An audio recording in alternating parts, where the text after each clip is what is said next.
Good morning, online and here. Thank you for taking your time to listen to this. Thank you for being you.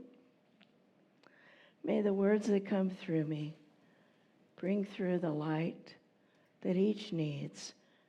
May they go in whatever way they need to the people listening now or present here, people listening later, and outward to help our world, outward to increase the light, as do each of you. And I'm thankful this is true. Well, the title is Receiving Guidance in a Tumultuous Time. You think we got one of those? You know, in tumultuous times, we tend to react with fear, anger, polarization, blame, you name it. We might react with it. And what do we do with that? Well, it's very human and normal of us, isn't it? So what we do first is embrace ourselves, right? And say, of course, you feel these things. And to be compassionate with ourselves. For being human, yeah, we came to do that. It's stamped on our hand. I will be human. So, loving ourselves. And then sending love outward to all who feel likewise. To all who feel likewise. Wherever they may be, whoever, however.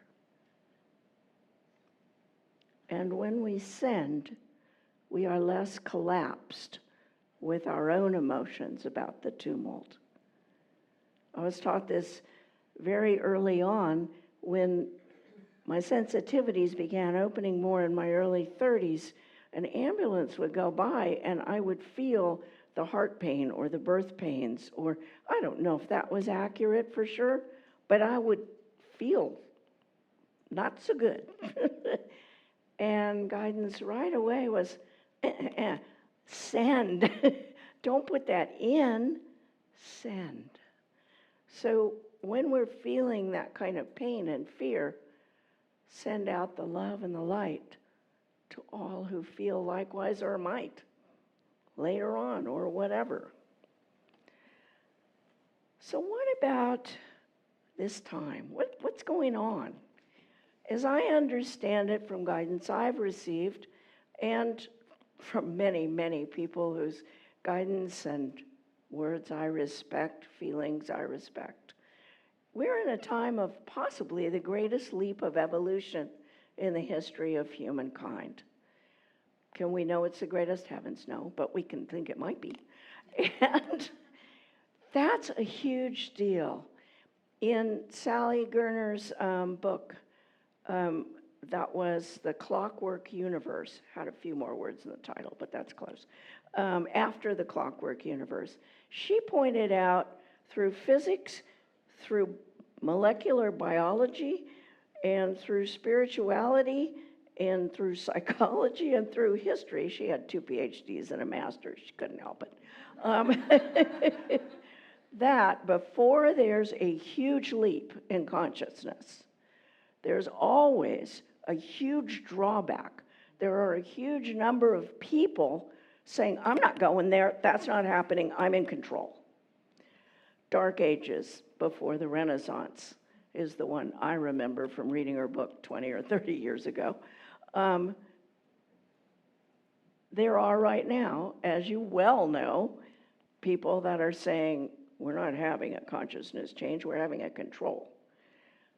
And that happens before a leap. So how do we get to the leap? Well, that's all up to us by what we do internally and externally. Yes, our service, but also our personal growth, our cleaning up the places inside, and I know I've got them, where I'm thinking judgment of the controlling beings and not thinking, all right, I send love, I send light. I'm not thinking deep enough. I'm not seeing the big enough picture. And that's so much what we need as human beings for ourselves. And then it's what the consciousness change needs. So seeing the big picture really helps. When we feel fear, when we feel anger, hatred, anything that's separating, anything that says them and us, we can send light, but we need to see the big picture so we don't collapse into the little one and believe beliefs that aren't real and aren't big enough. They aren't what's really happening here. Yeah, they're scary when we look at that side. And we have work to do, whatever we're each guided to do, which brings us to guidance, receiving guidance in a tumultuous time. First, we need to clear the chaos from our minds. I'm going to invite you to do one with me that I find really helpful. Imagine underneath this church, underneath, if you're seeing this on YouTube or Facebook now or later, under your home or wherever you are, a sheet of pure white light, divine light, Christ light, whatever words you put on is bigger than words anyway. And feel it helped by angels, guides, masters, teachers. Feel it, nature spirits, put it all in. Bringing the light up through the foundation, through each and every one of us. If you're in a home with pets, through the pets, through the furniture, through everything, clearing and cleansing anything that doesn't belong. And we keep that going, and we know that it's removing, helping us not specialize in those negative thoughts, helping us as we raise it through all of us and all that is, up through anything above the ceiling until it gets above the roof and above the trees, and we tie it up like a big bundle of dirty laundry. And tie it with a purple cord or a rainbow cord and give it to the angels, to spirit, to transform that energy into pure light. And then that pure white golden light comes down through the room, through all of us, into earth, helping heal Mother Earth, and through earth, and outward to all beings. All beings. And so it is. You can do that a lot faster than I just did, but I wanted to give you the experience. You can go somewhere where the energy feels yucky, using a very professional word, and you can just in your mind quickly do that and watch the energy change in the room. If there are other people there and it's a meeting where people are getting grouchy with each other or sparring, you just put that there. Feel it transformed. And it's a miracle. It really, truly is. It works. It works in traffic, too. Oh, very good. Thank you. Well done. But we have to be sure we tune to the right station. And we're going to have a slide in a moment. How do you tune to the right station to get guidance? Any of you have read the book, forgive me, some of this is from the book that I published last August. Take 2 or 3 deep breaths, pausing at the top of the in-breath. So let's do that now. And then sighing on the out-breath. And do that again.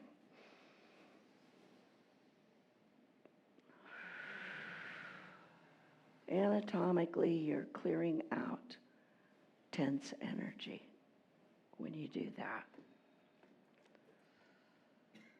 After doing that, feel yourself making space in your mind and heart. I mean, you're doing it in the middle of it, but again, do it. And then, next slide, please, say a prayer of surrender. I'm not trying to tell you the words you need to have. This is approximately the one I do. I wing it every time. So it's approximately, but to give you an idea of full surrender, at this time, I choose to release my agendas, obvious and hidden. I willingly surrender my desires, ancient vows, and preconceived ideas. I offer them up to Spirit for transformation. I ask for divine help in creating a reality that is for the highest good of myself and all concerned. So be it. Thank you. Why ancient vows? Well, if you happen to believe in past lives, we've sometimes made vows that are still in place. So if you know, I keep believing in poverty, you might want to release the vow of poverty taken in some, life in an ashram or a convent or whatever. And we don't always know what all our agendas are, so that's the obvious and hidden. Because we may have some agendas that have been there a long time. It has to be this way.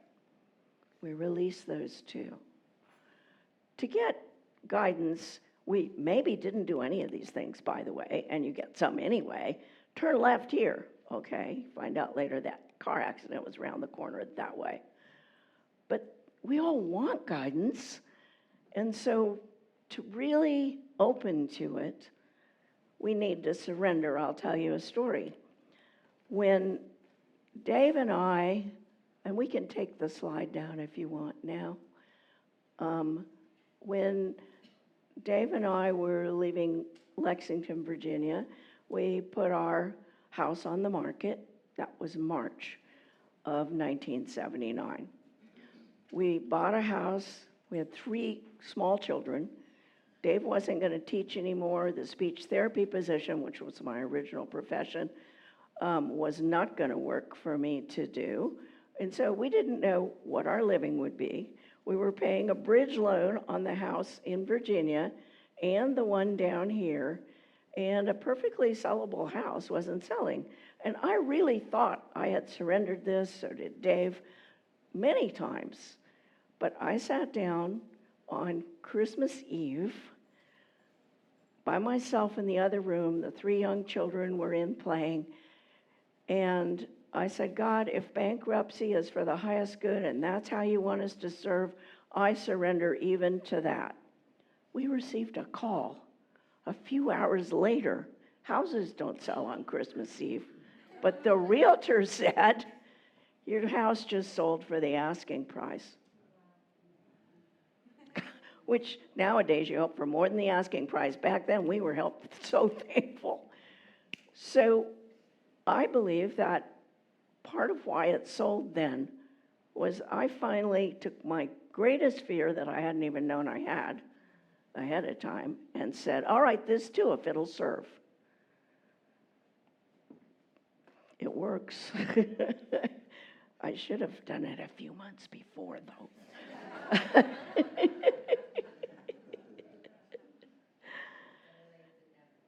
Yes, exactly.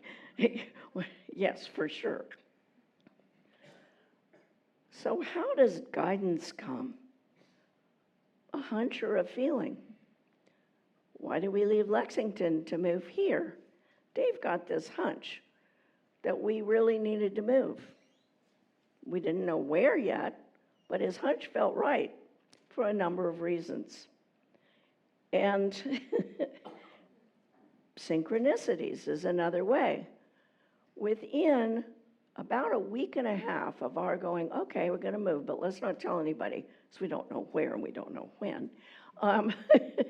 They really will think we're crazy, and some already do. You know, the people down the block that do meditation, what's that?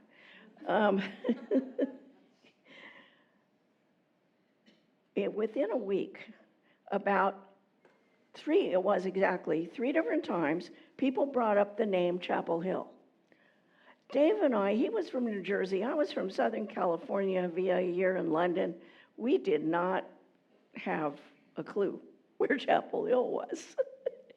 So we found that out very quickly and came down. It turned out some very close friends of ours from Virginia Beach were also coming. So we met down here.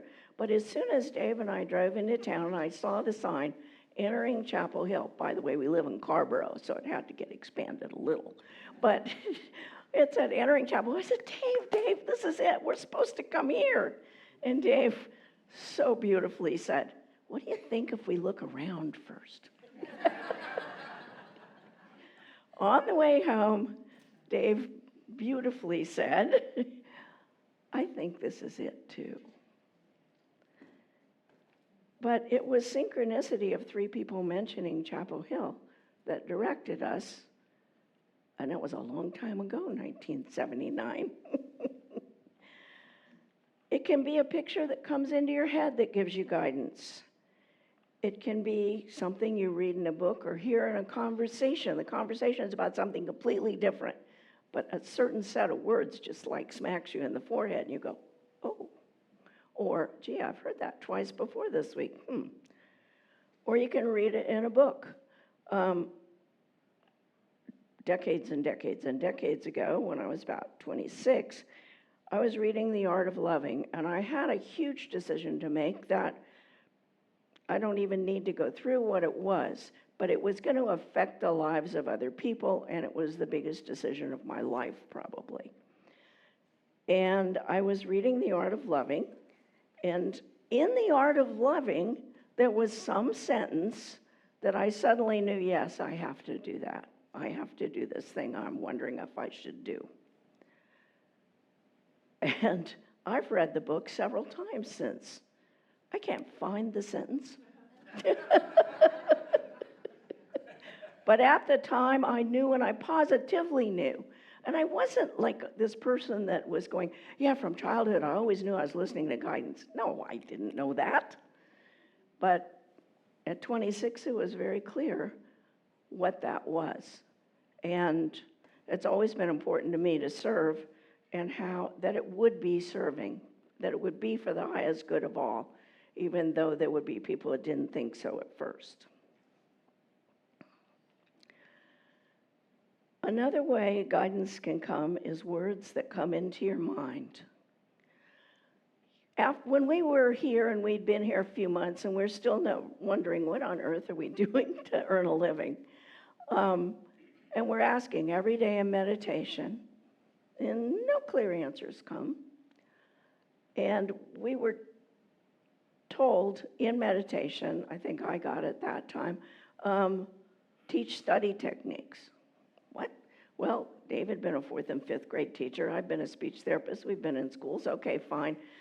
There was no internet, of course. Go to the library, learn how to, what the best study techniques are, put out the word. So for 2 years, we did that, 2 of which we were given the UNC football team, who I can tell you badly needed it.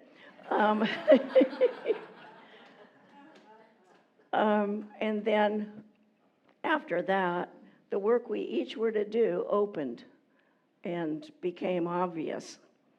But at the point at which we were teaching football players, we'd been told this is an intermediate job for both of you. This isn't what you're going to do for long-term service. So our second car at that point was a moped, top speed 19 miles an hour going down Estes.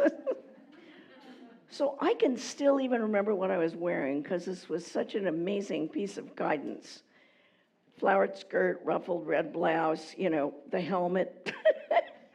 So I'm going down, just not really focusing on guidance at all, just getting down Estes and not getting hit. And all of a sudden I hear in my mind, because I had asked several times, what is my purpose here? Not just here, but here in life. All of a sudden these words come through. I know I didn't make them up. Your purpose is to love. Now, my human reaction is, great, do you know anybody who pays for that? Okay, so when you get partial guidance, which can be at any time. That was at least 3 weeks after I'd been asking the question. When you get partial guidance, then ask for a dream, ask for further clarity, ask to know. And, question mark, it will come. It may unfold through events, which is how Dave's life and mine went. It may unfold other ways, but it will. And we have a slide with my affirmation. It may come then or later, even days or weeks after, may not be exactly what you expected, underlined, capitalized, and bold, because we don't ever know the whole picture. We don't. But guidance will come, and we just need to be open to receiving it. Thank you. So there's a handout that will be handed out soon, hopefully. And for anybody that's seeing this on YouTube or Facebook now or later, it's also sneaking in a slide ad, but not really, in the book. Light is Our True Nature, by yours truly. It happens to be on page 35 if you already have the book. At the end of each chapter, okay, I back up a minute. Back up a minute.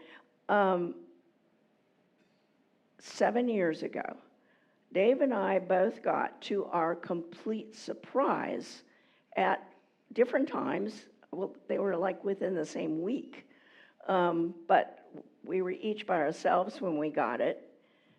The handouts didn't happen. Okay, now it's in the book. Sorry, miscommunication somewhere, not to worry. We both got, now it's time to retire. I was 73, Dave was 72. I never thought I would retire, and I'm now unretired again, but only part-time.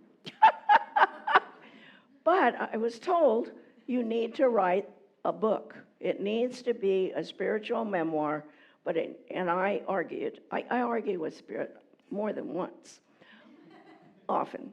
And I said, no, I don't want an all about me thing. I don't want this to be people going, oh, I'll project on you that you can do it, I can't, I hate that. Don't like that, not at all.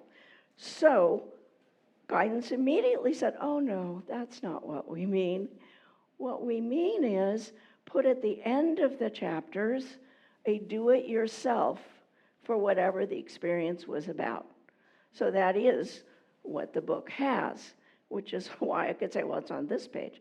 There are many, many pages with do-it-yourself experiences for getting guidance, knowing if it's guidance, knowing if you're clear, and trusting it. So my point I want to make is, if you don't trust that it's guidance, join the crowd. For 40 years, I did attunements, which some people call readings, using the intuitive and prayer to serve people who came to the office and told me, here's the list of things I'm really puzzled about, I'm struggling with, having trouble with, here's the sorrows, and whatever came through is what I said. Well, you would think that somebody like that trusts it all the time. No. Regularly, my mind says you made that up.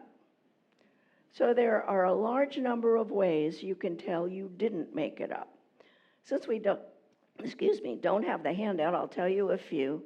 One is, if it comes through like a thought, but it's wording you wouldn't have, or a thought you wouldn't even begin to think, or a suggestion of a maybe, and you think, maybe I made it up, maybe I didn't. Take the first step. Take a baby step. Now how does it feel? Does it need a course correction? Or do I take the next step? Use that with everything that you sense, that you, maybe you know, I just got guidance. Maybe you have no clue. Was that dream guidance? Well, what could it mean? I asked for further clarity. Okay, maybe. Go toward it with a baby step, and then see. Now, once in a while, you leap off a cliff. When Dave and I went full-time RVing, sold and gave away everything we owned, we just kind of leapt off a cliff and did it. But guidance had guided us. Now is the time, because we were thinking, well, we had to be old enough to be on Medicare or whatever. The kids were grown. And it turned out, no, that was not accurate. Guidance wanted us to go ahead. Well, the reason was obvious many years later. We did that for 4 years. Then our youngest daughter and her husband moved back to this area, which we'd never assumed was not home. We just didn't think we needed a house. And it was real fun to travel. And so they said, well, we're going to have kids, and we hope you'll be around a lot. And we said, sure. Then our daughter was pregnant, and we said, we'll take care of the baby for, 6, 8, 9 weeks after you finish your maternity leave. Connor's 13, Kylie's 10, and Ella's 7. And we've been true to our word, except for the timeline, we thought. And we did have to get a house again, because putting a toddler to sleep in an RV when you're, 3 seconds away, no, 1 second, it doesn't work. Not going to happen. So there are times your guidance comes through and it's really clear. Other parts of it unfold and you realize, oh, but we would never have gotten our full-time RVing that we so thoroughly enjoyed, going to different parts of the country, spending time getting to know the nature microcosm and macrocosm, as well as the human one. Who ever heard of dog docking or a homemade boat show, build it your own boat and then take it out and everybody see if it sinks? I never heard of any of those things. So you'd find out how people in a different microcosm lived, which was so fun and exciting. And in the book, I tell many, many challenges of accepting people the way they are. So my guidance now is that I'm probably out of time. So I want to thank you for taking your precious time, for coming here, for being with us online. And I invite you to come often online or here, because Reverend Victoria's light shines forth. Her messages are so clear. The guest speakers are clear. The community is just the best. So I invite you to do that. And as we do collection, to give whatever is from your heart as this served you. And afterwards, I will be selling books out on the porch where we will have our refreshments. Thank you all. Hi. If this video has inspired you, opened your heart, expanded your consciousness, filled you with hope, empowered you in some way, we encourage you to support what we offer here at Unity Center of Peace by making your donation now. And thank you.